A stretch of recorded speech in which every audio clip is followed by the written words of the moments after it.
আসসালামু আলাইকুম। দূরে কাছে যে যেখানে বসে আমার এই ভিডিওটা দেখছেন তাদের সবাইকে মাহফুজের কিচেন বিটিতে ওয়েলকাম। আজ মুরগির মাংস ভুনা করব। দেখতেই পাচ্ছেন কতটা লোভনীয় হয়েছে, খেতে অসাধারণ হয়। আমি তো এভাবে প্রায় করি, সবকিছুর সাথে খুব ভালো যায়। ভাত, গরম ভাত, পোলাও, নান, রুটি, পরোটা। আমি একটু পেঁয়াজ বেরেস্তা ছড়িয়ে দিচ্ছি।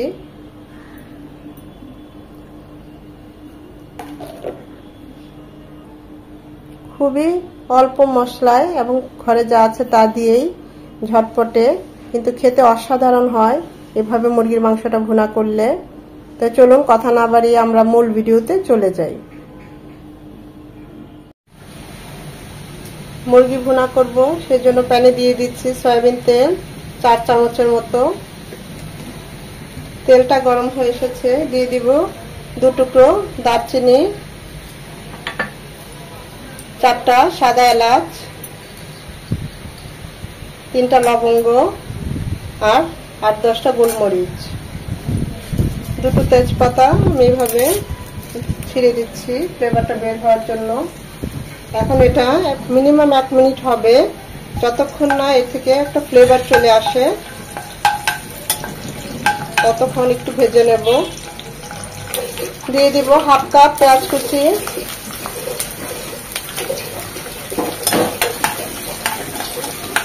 পেঁয়াজটা নরম হবে।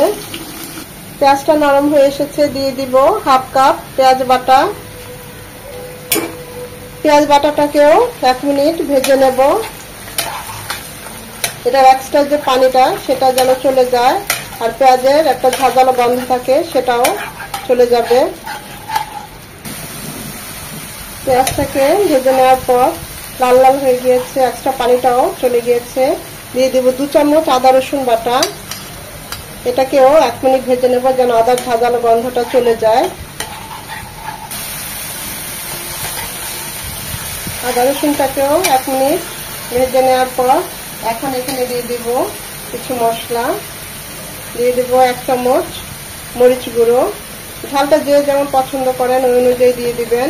দিয়ে দেব 1 চামচ হলুদ গুঁড়ো, 1/2 চামচ ভাজা জিরে গুঁড়ো। মশলাগুলো খুব ভালোভাবে কষিয়ে নেব পানি দিয়ে, যেন মশলাগুলো পুড়ে না যায়, আবার কষানোটাও খুব ভালো হয়। অবশ্যই এখানে গরম পানি দিবেন রান্নার সময় বা এরকম কষানোর সময়। তো গরম পানি দিলে রান্নার টেস্টই বেড়ে যায়। খুব ভালোভাবে কষিয়ে নেব। আর একটু পানি দেব আমি, যেন মশলাগুলো আরো ভালোভাবে কষে।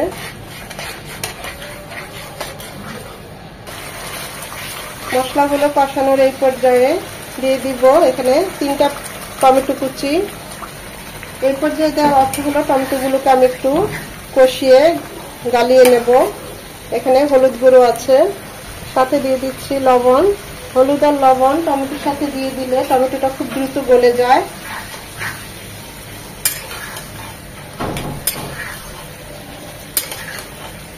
আপনারা এখানে চাইলে টমেটো পিউরিটাও দিতে পারেন। ঢাকা দিয়ে দেব যেন মশলাগুলো কষে টমেটোগুলো গলে যায়।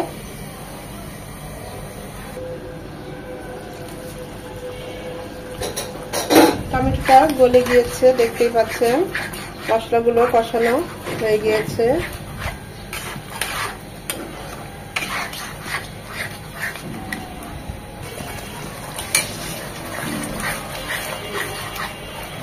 এখানে আমি ব্রয়লার মুরগি নিয়েছি 1.5 কেজি মুরগি, রেগুলার পিস করে কেটে নিয়েছি, সেটা এখন দিয়ে দিচ্ছি।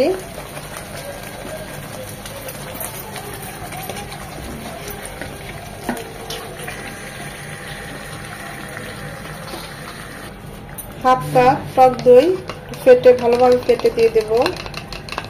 টক দইটা যখনই দিবেন অবশ্যই চুলার হিট একদম লো হিটে রাখবেন।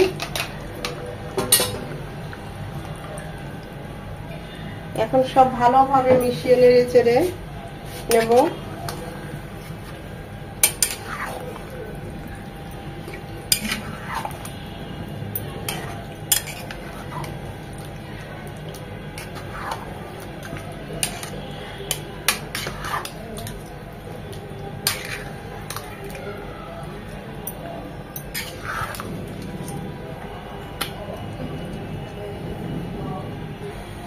দিয়ে দিব স্বাদ মতো লবণ, টেস্টের জন্য দিয়ে দেব 1 চামচ চিনি, ইচ্ছা করলে আপনি এটাকে অ্যাভয়েড করতে পারেন। একটা জয়ত্রী আর জায়ফলের 4 ভাগের 1 ভাগ এভাবে গুঁড়িয়ে নিয়েছি, সেই পাউডারটা দিয়ে দিচ্ছি।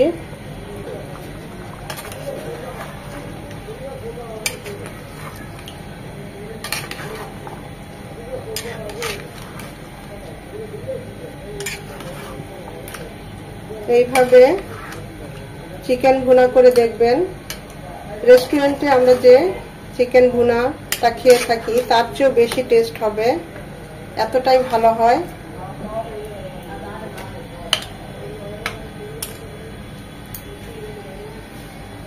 তো ঢাকা দিয়ে রাখবো, মিনিমাম 15 মিনিট রান্না হবে। 5 মিনিট পর চিকেন থেকে বেশ কিছুটা পানি ছেড়েছে। যেহেতু আমার ব্রয়লার মুরগি খুবই সফট আর আমি এটা ভুনা করব,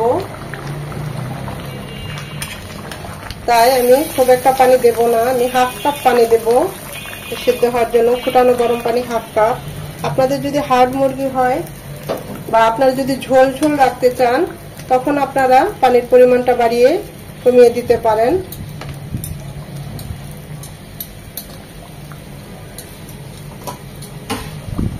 দিয়ে দিব হাফ কাপ পেঁয়াজ বেরেস্তা,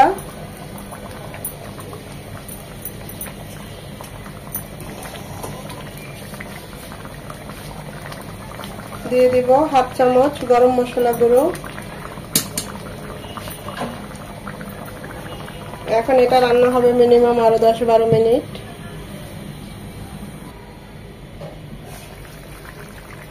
মাশাআল্লাহ, খুব সুন্দর একটা স্মেল চলে এসেছে। আমাদের চিকেন গুলো একদম সেদ্ধ হয়ে গেছে। আমি অবশ্য মাঝে আরেকবার নেড়ে দিয়েছি। এখন যে যেমন গ্রেভি রাখবেন, ভুনা হলে ভুনা করলে আরেকটু টানিয়ে নিতে পারেন, আরেকটু ঝোল ঝোল রাখলে এই অবস্থায় নামিয়ে নিতে পারেন। আমি আরেকটু টানিয়ে নেব, যেটা আমি আজ ভুনা করব।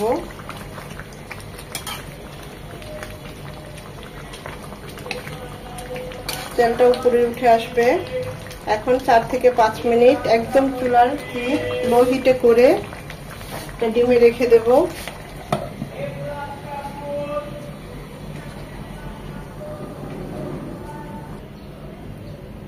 5 মিনিট পর মাশাআল্লাহ দেখতেই পাচ্ছেন তেলটা উপরে উঠে এসেছে, একদম মাখো মাখো হয়ে গিয়েছে।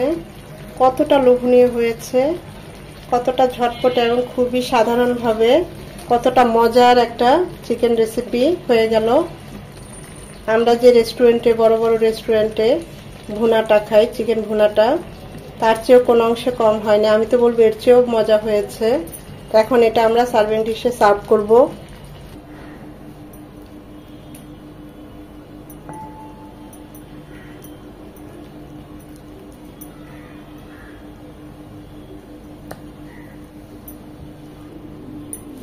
আশা করি ভিডিওটা আপনাদের ভালো লেগেছে, আর যদি ভালো লেগে থাকে অবশ্যই ভাবে একবার হলেও ট্রাই করবেন।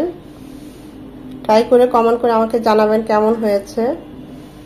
এটা মুরগি এই মুরগির মাংসটা পোলাও, রুটি, নান যে কোনো কিছু দিয়ে খুব ভালো যায়।